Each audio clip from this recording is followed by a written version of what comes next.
So thank you so much for having me here. I've got just the smallest connection with the seminary, but I would like to share it. And it's that there's a priest in my home diocese in Minneapolis, St. Paul, and his name is Father Bruno Nubuchu, and he is from Nigeria. And when he moved here to the States, he there's a program called Adopt a Seminarian, which is basically if somebody comes from far away, a family welcomes them into their home so they have somewhere to go on weekends. So my family adopted, so to speak, Father Bruno. And I talked to him prior to this, and he told me that not only is he well aware of Bigard Memorial Seminary, but that he was in fact baptized there in 1980 at the Easter Vigil. So I don't know if anybody in that room was there in 1980 at the Easter Vigil. I would kind of think not. But my adopted son, who's in fact just a little bit older than me, my adopted son was baptized there. So there's at least a slight connection between me and you there. Thank you so much for welcoming me here. I know that your seminary produces lots of cardinals and bishops, and that I might be speaking, in fact, to one or two future cardinals or bishops right now. So thank you for that. And I know also from the news here in the United States that there are really sad and awful things happening near you in Nigeria. I know of the kidnappings, especially of priests. And so I just wanted to say we're praying for you here in the United States. And I wanted to honor your courage in sticking true to the calling you've received from Christ to be his priest or to get formed to be a priest, even knowing the dangers that you might face in doing so. I think that's moving and honorable, and I praise you for it. Okay, I'd like to say a bit today about the Thomistic Moral Theory. And as you might know, the Thomistic Moral Theory, at least when trying to figure out whether an act is good, requires looking at three parts or portions of the act. And you could think of them as the object of the act, the end of the act, and the circumstances of the act. Today, my goal is to say a little bit about each of those three things. And then afterwards, to talk a bit about the doctrine of double effect, which is one tricky way of facing the distinctions between object, end, and circumstance. So that's the plan for today. Let's see. Okay, so I want to start first by talking about what the object or the means of an act is. Think of the object of your act as the thing that you do. Think of it as the what it is that you're doing when you do the thing that you do. So your object might be taking a swim in the ocean. It might be starting a car. It might be stealing some jewels. There's lots of different objects you might have in your activity. And the object is what distinguishes the species or kind of act it is that you're performing. So think of that as your first part of the act. I'm talking here primarily of what we call human acts, and I want to just distinguish quickly between that and what Aquinas sometimes calls the act of the human. And the distinction here just amounts to this. Some things we do intentionally and volitionally. They come from our will, so to speak. And so they're morally accessible. They're a thing we can be praised or blamed for. But other things aren't like that. Some things humans do, Aquinas' example is growing a beard. Some things humans do, and it's not an act that they perform, it's just a thing that humans do. So many of you in the room I see are clean shaven, and by the end of the day or by tomorrow morning, you'll have a bit of what we call here 5 o'clock shadow, a little bit of hair growing out. You're growing a beard, I guess, the whole day, but it's not the sort of thing I'm talking about when I'm talking about these human actions. I'm talking in particular about things that come from your will and your intellect. Now, I've been going for just a couple minutes, and I think it would be good just to pause quickly and just make sure that my words are coming through clearly and that you guys can hear me at the seminary there. Can you hear me okay? Oh, sorry for having you get up. Yes, we can hear you. We can hear Wonderful. you. Perfect. Okay, thank you. So that's the object of an action. It's the thing you do. That thing we can distinguish in three different ways. Some objects considered in themselves are in accord with reason. So think of something like giving to a charity. That can be an act that in and of itself, there's nothing wrong with it. In fact, it's praiseworthy to do. Other acts you might think of as against reason. Other objects are contrary to the things that humans ought to do. They're what the Catechism will call intrinsically disordered. So think of something like murder, or we'll see a bit later the example of fornication from Aquinas. These are examples of things that are against reason to do. In and of themselves, they're contrary to morality. Finally, there's some objects that are what he calls indifferent to morality. So not that the act itself is indifferent that you do, but this particular type of thing is indifferent. So think of jumping or swimming. Those are things that you can do well and things you can do poorly. The object itself isn't something contrary to reason. It also isn't something required by reason. It's neutral, that object. So take that as the first part of a moral analysis, what the object is. A second part of a moral analysis is what the end or goal of the object is. Think of the end or goal as the reason why you do the thing that you do. So here it's answering the why question. It's your motivation for the activity that you perform.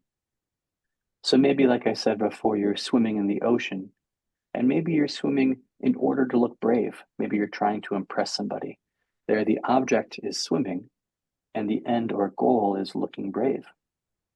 Or maybe you're starting your car in order to get to the church on time. In that situation, the starting of the car is the object, and the reason why you're doing it is to get to the church.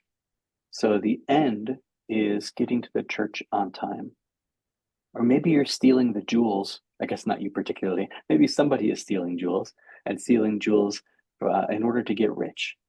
And that would be a case where what they're doing is the object stealing the jewels, the end in order to get rich. We divide ends, typically, between proximate and ultimate ends. So think of the end you have that's immediate.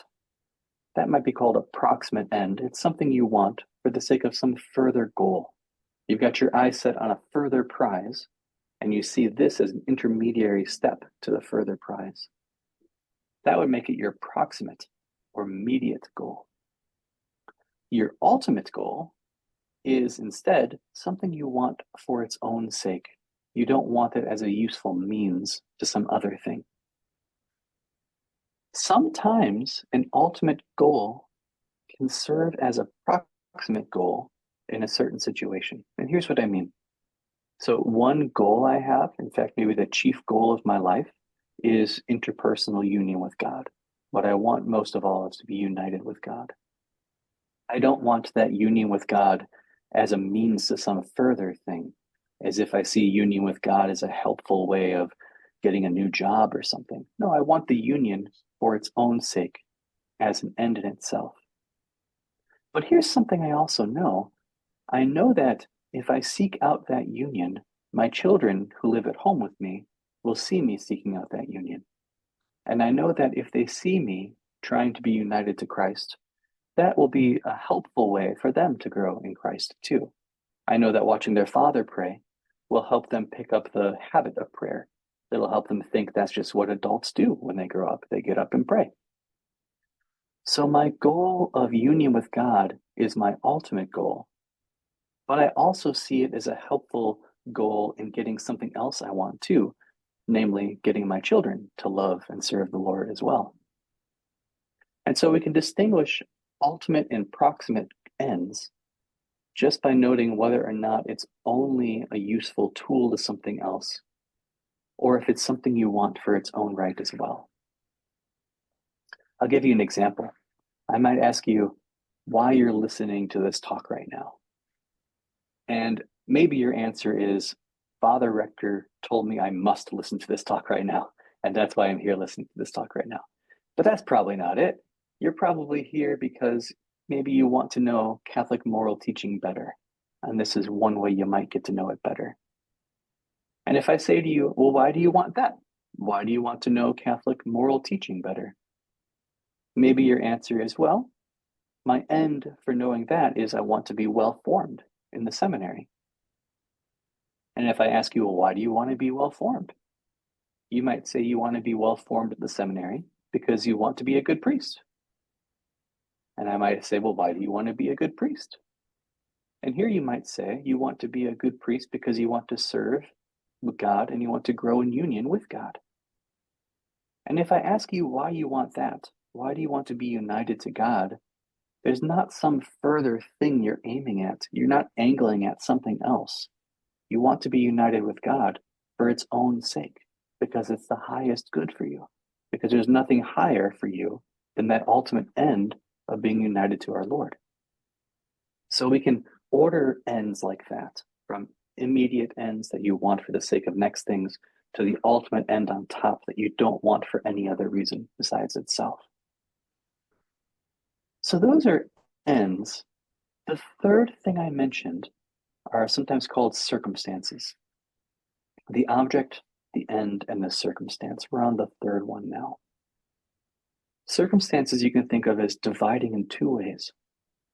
Sometimes there are things called specifying circumstances, and they tell you what type of thing you're doing. So, for instance, here's Aquinas' example. Aquinas says theft is an evil, but theft from a church is sacrilege. It becomes a different sort of sin. Or sex with somebody is one thing. Sex with another person's spouse, that's adultery. The circumstances, this person is married to somebody else, makes the act not merely sex, but an act of adultery. The theft from the church makes it not merely theft, but makes it sacrilege as well. So some circumstances do that. They distinguish the sort of thing you're up to. They change the type of activity that you're performing. On the other hand, some circumstances make an action that you're performing better or worse. Those are called aggravating or mitigating circumstances. They make it more or less blameworthy or praiseworthy. So for instance, you might think that stealing is a bad action, but stealing from the helpless poor is an even worse action. Or you might think that giving your money to a charitable place, I'll wait just a sec. There we go.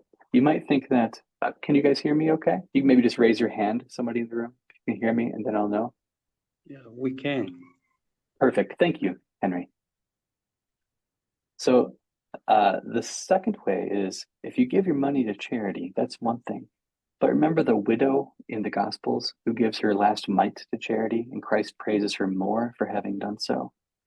That's a case where giving your money is praiseworthy, but the widow's act is even more praiseworthy because of her life circumstances.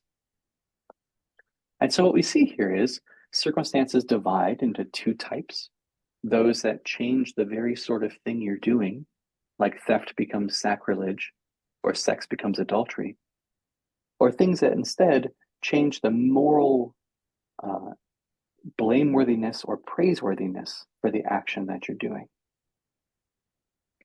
There's lots of different types of circumstances. So you've got who does the thing. You might think of a punishments given out. Like it's one thing for a parent to punish a child. It's a different thing for a stranger to punish your child. So who does it can affect the morality of the action. And where it's done can affect the morality of the action too. So if you sing a love song at home, that's one thing. But if you start singing a love song here, now, in this meeting, that's a different thing. The circumstances determine whether the act is better or worse on account of that. Please don't start singing a love song now. You can consider when it's done.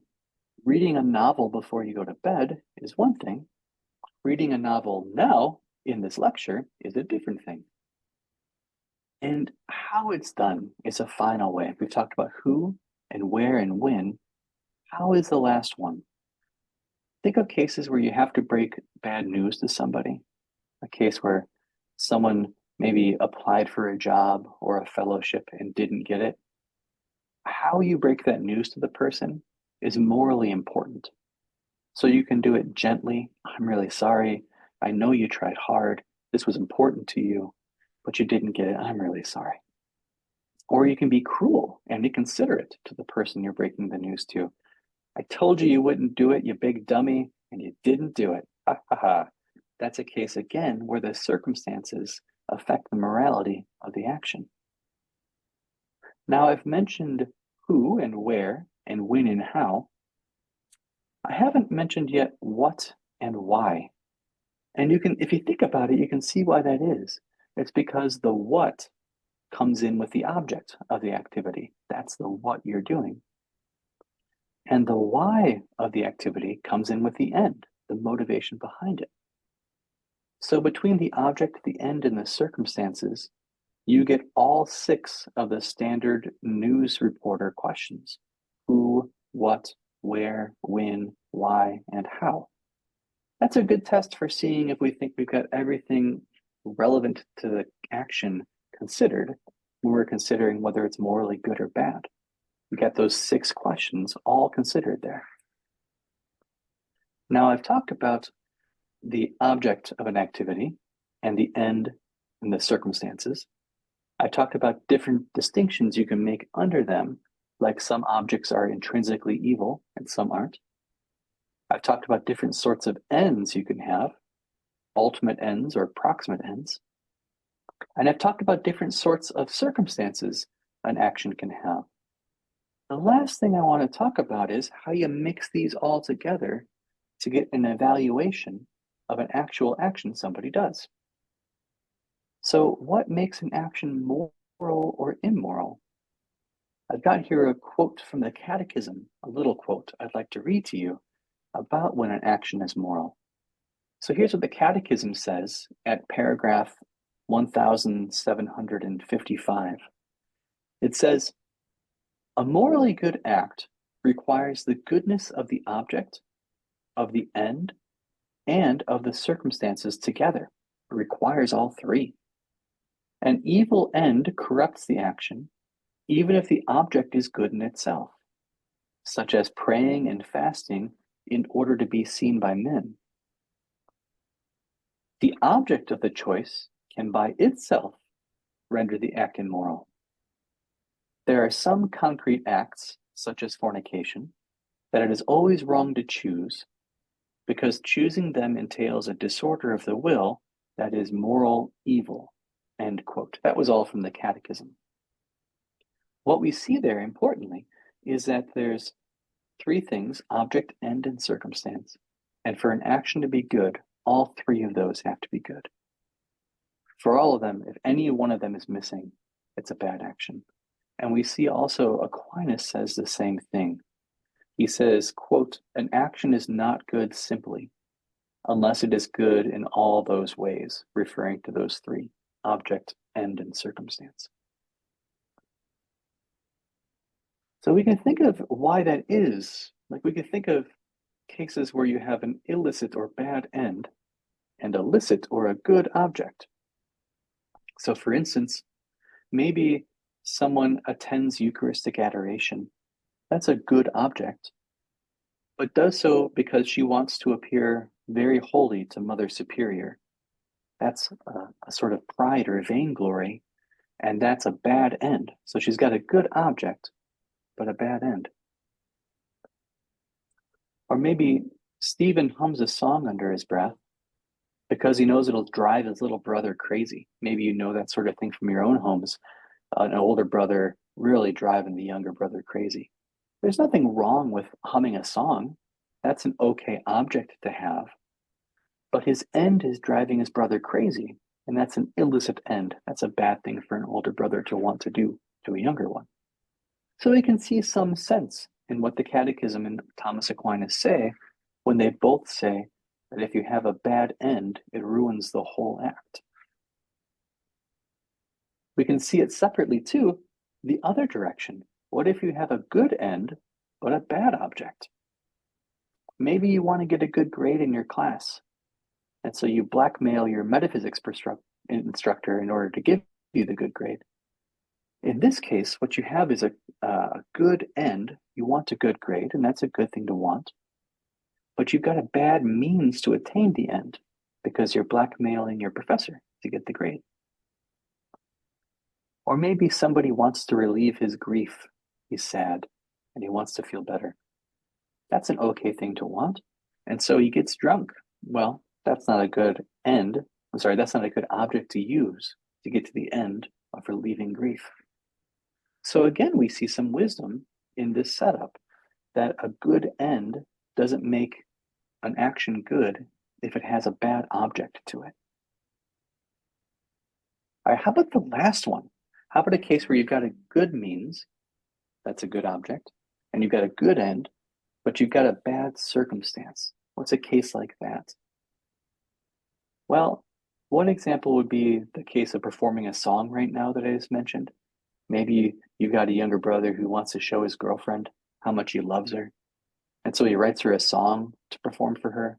And those are okay things to do. It's okay to show your love to your girlfriend. And it's okay to write a song for somebody.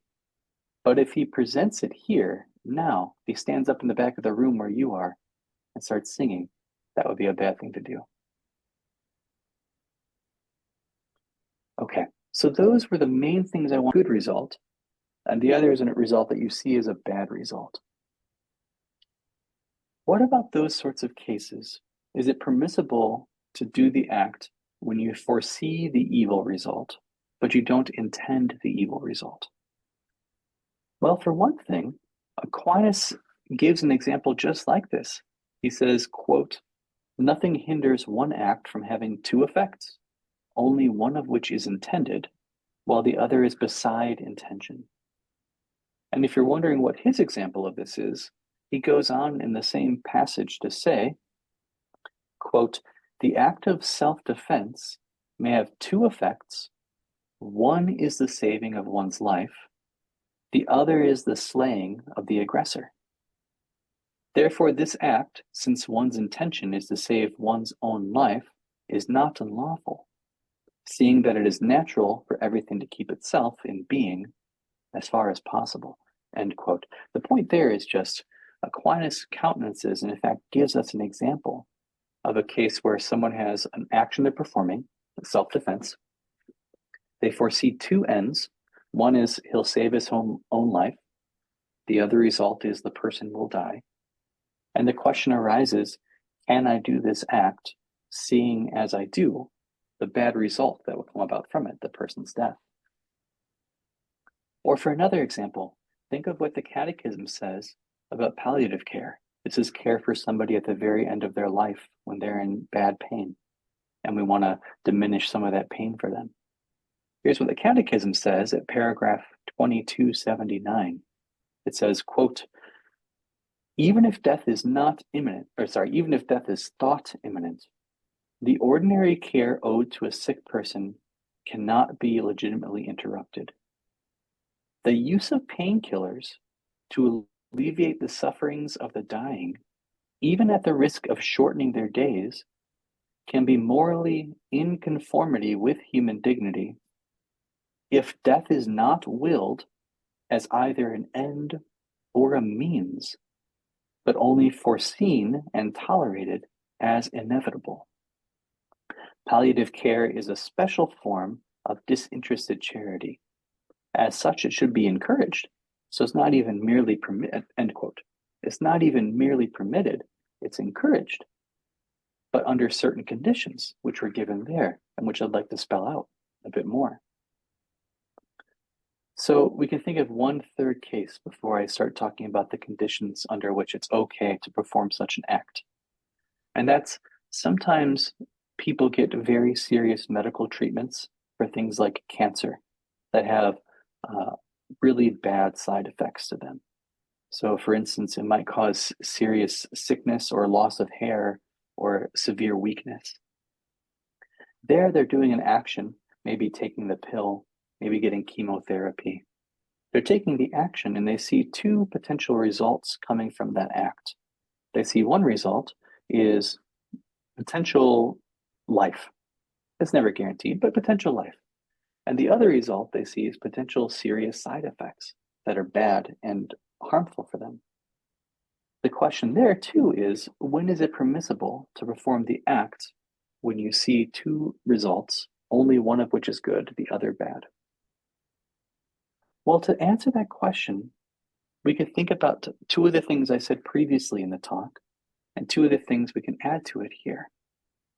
You could think of four conditions for the principle of double effect, and two we've already seen. As the Catechism said, you can't will the evil thing as an end. And as Aquinas said, you can't will an evil object in itself as the thing you're doing. Here's what I mean.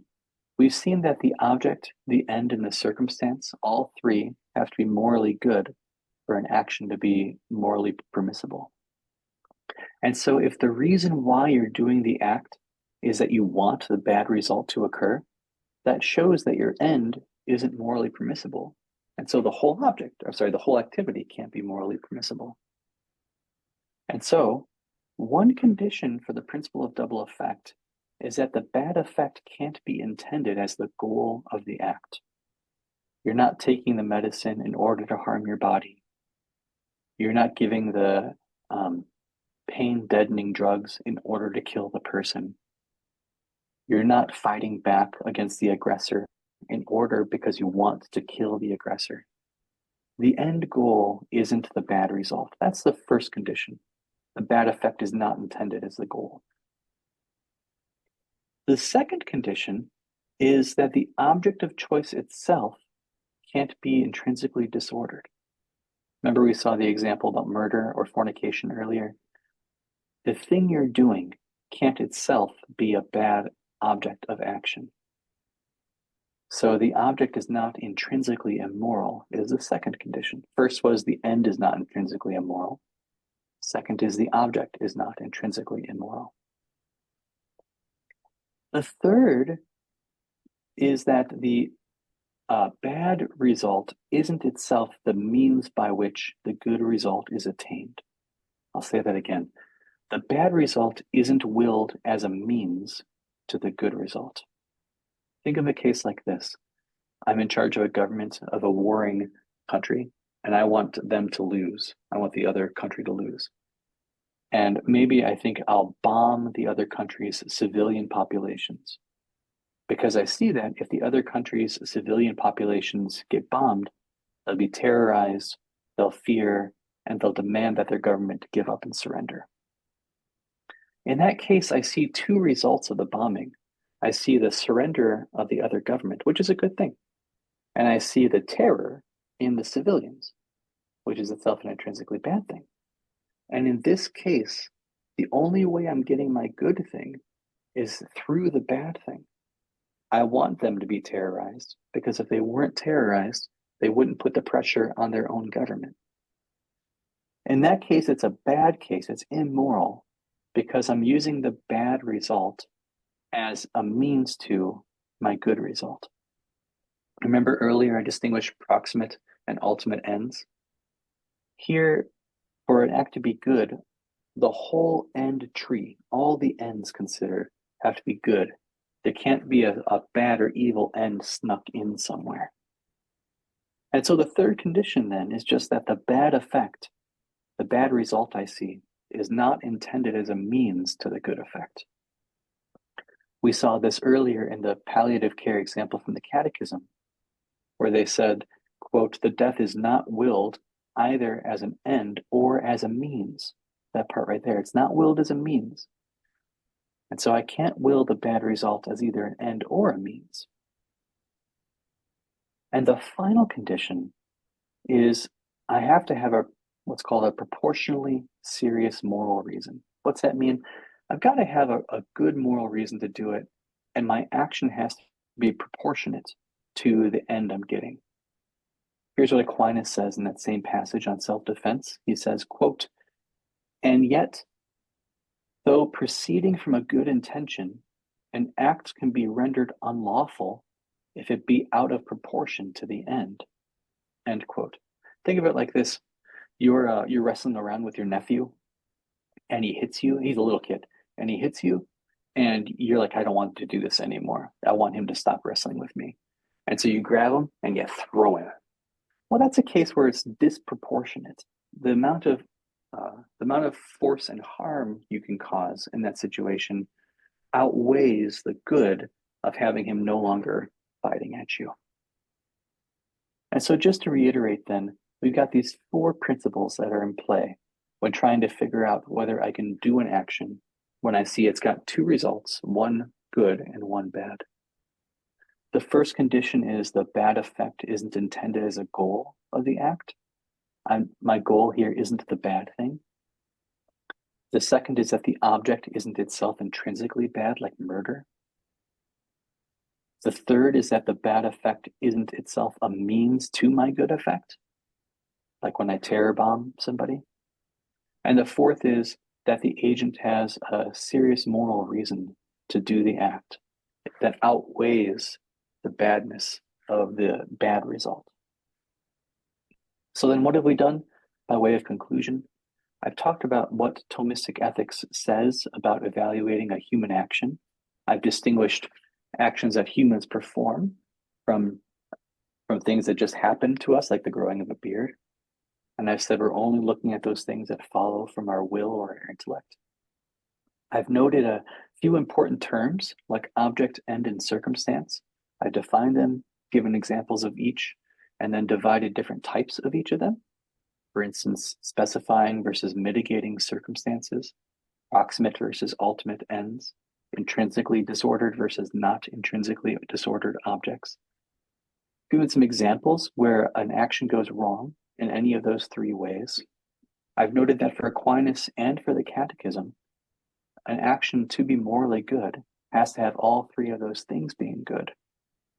And then I've raised a tricky situation where you've got an action that results in 2 things, one is good and one is bad, and I asked what conditions you're allowed to perform that action.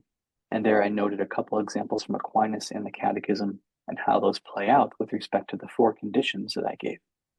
Thank you. Thank you very much, Professor.